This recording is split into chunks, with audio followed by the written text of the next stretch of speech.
ঘোষণা দিয়েছেন যে চিটাগাংয়ে ঢুকতেই দিবেন না, হাত পা ভেঙে দিবেন।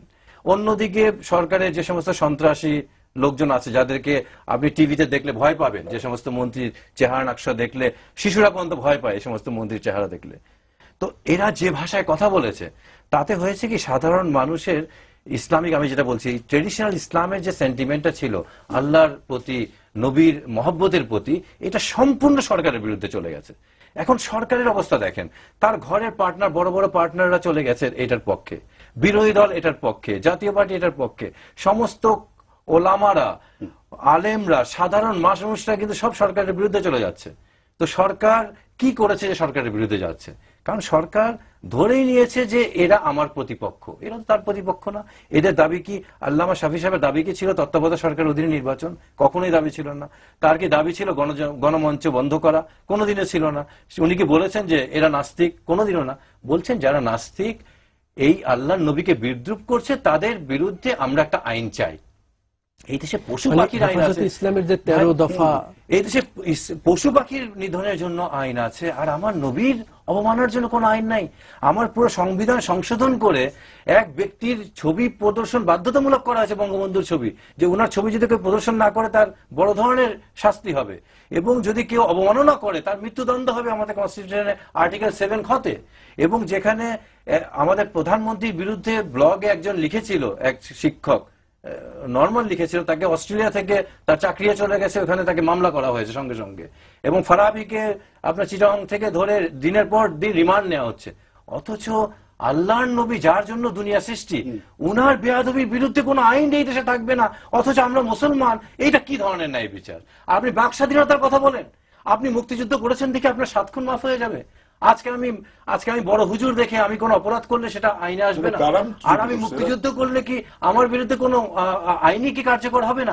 আমি বাক স্বাধীনতা না, আমি বাক স্বাধীনতার নামে কি আমি গালি দেওয়ার অধিকার পেয়ে গেলাম? এটা কি ধরনের আইন? এটা কি ধরনের মুক্তিযুদ্ধ? মুক্তিযুদ্ধ মানে তো কোনো ধর্মকে গালিগালাজ করা না। আর সবচেয়ে বড় কথা যে উনারা তো কখনোই চাচ্ছে না যে কোনো ধর্মকে মুখামুখি করতে, কিন্তু সরকার বারবার ধর্মকে, এটা আরেকটা ধর্মকে এখানে এনে হিন্দুদের সম্পত্তি ভাঙচুর করে এটা বোঝানোর চেষ্টা করছে যে দেশটা একটা জঙ্গিতে চলে গেছে। এখানে জঙ্গিবাদের কোনো এজেন্ডা নেই। তো এজেন্ডাতে হচ্ছে পরিষ্কার এজেন্ডা যে এই দেশে, এটা মুসলমানের দেশ, কোরআন সুন্নাহর বিরুদ্ধে কোনো আইন থাকবে না, তাদের প্রথম দাবি। দ্বিতীয় দাবি হচ্ছে আল্লাহ এবং রসুলের বিরুদ্ধে যারা কটূক্তি করবে তাদের শাস্তিটা তারা চাচ্ছে, একটা ভালো শাস্তি। এখন আমাদের আইনমন্ত্রী কি বলছেন? আইনমন্ত্রী প্রথম দিন বললেন যে আইন দরকার নেই, আমাদের প্রচলিত দণ্ডবিধির 295 ধারাটাকে আমরা অ্যামেন্ড করে দিব, কিংবা তথ্য প্রযুক্তি আইনের 2 মাসের জেল আছে সেটাকে বাড়িয়ে 2-4 বছর করে দিব, তাতেই হয়ে যাবে। কিন্তু কালকেই আপনি আশ্চর্য, কালকেই উনি বলছেন যে আইন আর আমরা শাস্তি বাড়াবো না, যেরকম আছে সেরকম। দেখেন এখানে একটা বড় ধোঁকা দেওয়া হচ্ছে। আমাদের জনগণকে বুঝতে হবে যে এই ধরনের আইন যদি করেও ফেলা হয়, আজকে যদি নবীর অবমাননার বিরুদ্ধে আইন আমরা করিও, কালকে এই আইন যখন 6 তারিখ পার হয়ে যাবে, এই ক্রেজটা চলে যাবে, তখন কিন্তু আইন বাতিল হয়ে যাবে, বলবে এটা সাম্প্রদায়িক আইন। এটার জন্য যেটা করা উচিত, আমাদের সংবিধান সংশোধন করা উচিত। সংবিধানে 41 অনুচ্ছেদে যেখানে আপনার ধর্মের স্বাধীনতার কথা বলা হয়েছে, সেখানে করা হবে যে না, সমস্ত ধর্মের, হিন্দু, বৌদ্ধ, খ্রিস্টান, যে ধর্মেরই, যে প্রতিমা হোক, তার নবী হোক, তার দেবতা হোক, কারো বিরুদ্ধে কোনো মানুষ কখনোই এই দেশে অবমাননার কোন কথা বলতে পারবে না। যদি বলে সর্বোচ্চ শাস্তি মৃত্যুদণ্ড দেওয়া হবে। এটা তো সাম্প্রদায়িক আইন হবে না, এটা তো সবার জন্য সমান হবে। আমার জন্য যে আইন, আমার হিন্দু ভাইয়ের জন্য সেই আইন, আমার নবীর মহব্বত যেরকম আমার আছে, সংখ্যালঘুদের তাদের কৃষ্ণ কিংবা রামের জন্য আছে।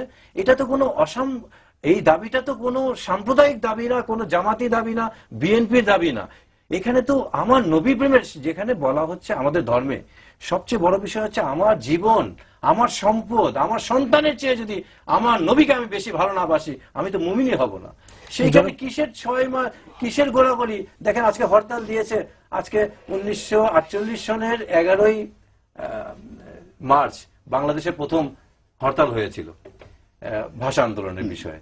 65 বছর পর এই এপ্রিলে শুক্রবার দিন হরতাল হয়েছে। ঘৃণা করি আমরা এই নাস্তিকদেরকে, যে জুম্মার দিন তারা প্রথম 65 বছরে তারা হরতাল দিল জুম্মার দিন, এবং এই হরতালে 6টার প্রহর গড়াতে না গড়াতে 10 মিনিটের মধ্যে গোলাগুলি শুরু হলো, এবং মাদ্রাসার নিরীহ ছাত্রদেরকে গুলি করে মারা হচ্ছে। এইটা তো দীর্ঘদিন ধরে আলেম ওলামা সাধারণ মানুষের কিন্তু একটা বঞ্চনা রয়ে গেছে যে এই দেশে নাটক হলে টিভি হলেই সবচেয়ে বড় গুন্ডাটা, সবচেয়ে বড় খারাপ লোকটা দাড়িওয়ালা টুপিওয়ালা। সমাজে দাড়িওয়ালা, আমাদের বাচ্চারা পর্যন্ত দাড়িওয়ালা টুপিওয়ালা বাসায় কেউ আসলে ভয় পায়। এই যে দাড়ি টুপির উপরে বড় ধরনের আক্রমণ, মাদ্রাসাগুলোতে যেভাবে এই যে আলেম এতিম ছেলেরা মাদ্রাসায় পড়াশোনা করে বেঙ্গল ভাই, সেখানে তাদেরকে জঙ্গি বানিয়ে ইসলামের বইকে জেহাদি বই বানিয়ে যেভাবে অত্যাচার করা হয়েছে, দিনের পর আপনাদের দলও দায়ী করেছে, বিএনপিও দায়ী করেছে, যে বাংলা ভাই বানিয়েছে, শাইখ রহমান বানিয়েছে, আবার সেটা টিভিতে দেখিয়ে মুসলমানদেরকে যেভাবে নাজেহাল করা হয়েছে, তার পতন কিন্তু আপনাদের হয়েছে, আপনারা কিন্তু এটা বিনিময় পেয়েছেন। আজকে দেখেন বাবর সাহেব কোথায়, ইসলামের এগেইনস্টে কাজ করে আজকে লুৎফুজ্জামান বাবরের কি অবস্থা। কথার প্রেক্ষিতে একটা কথা, এবং এদিনও আমি শেষ করি, এদিনও দেখেন তারা যেটা করছে যে আল্লাহ এবং আল্লাহর নবীর শানের নিয়ে যারাই করবে। আচ্ছা দেখেন আমাদের ধর্মেই যেটা বলা হচ্ছে যে আপনি সংবিধান থেকে বাদ দিয়ে দিলেন আল্লাহকে, আপনি রাখতেন না, রাখা এক জিনিস, আপনি রেখে কেন অসম্মান করলেন?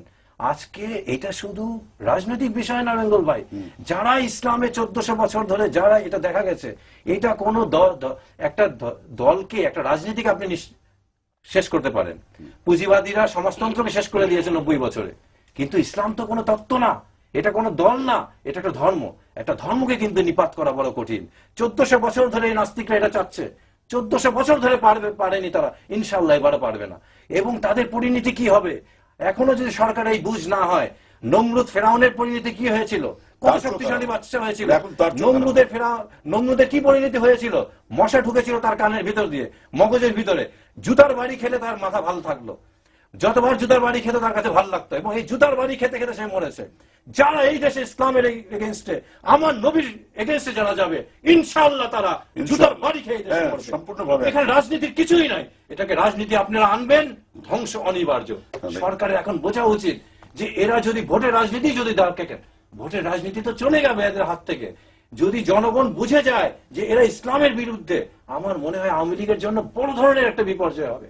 রাজনৈতিক ক্ষেত্রে, সমস্ত ক্ষেত্রে তার দল নিয়ে একটা বড় ধরনের চ্যালেঞ্জের মুখে পড়ে যাবে। এখনো সময় আছে মাননীয় প্রধানমন্ত্রী, উনি ব্যক্তি জীবনে অত্যন্ত পরহেজগার একজন মহিলা, অত্যন্ত ধার্মিক, এবং ওনার ধর্মের প্রতি যথেষ্ট অনুরাগ রয়েছে। ওনার সাথে যে সমস্ত চেলা চামুন্ডা বসে আছে, যারা ধর্মের বিরুদ্ধে কাজ করার জন্য বিদেশি সংস্থা থেকে মাসোয়ারা খায়, তাদেরকে চিহ্নিত করা হোক, তাদেরকে কালকে তাদেরকে প্রকাশ্য ফাঁসির মঞ্চে চড়ানো হোক। তাদের কোনো অধিকার নাই একটা ধর্মের বিরুদ্ধে এরকম অনবরত কুৎসা রচনা করে একটা ধর্মকে আপনি একেবারেই ধর্মকে প্রতিপক্ষ করে ফেলবেন, এই অধিকারটা কাউকে দেওয়া হয়নি। আমাদের সময় ফুরিয়ে আসছে।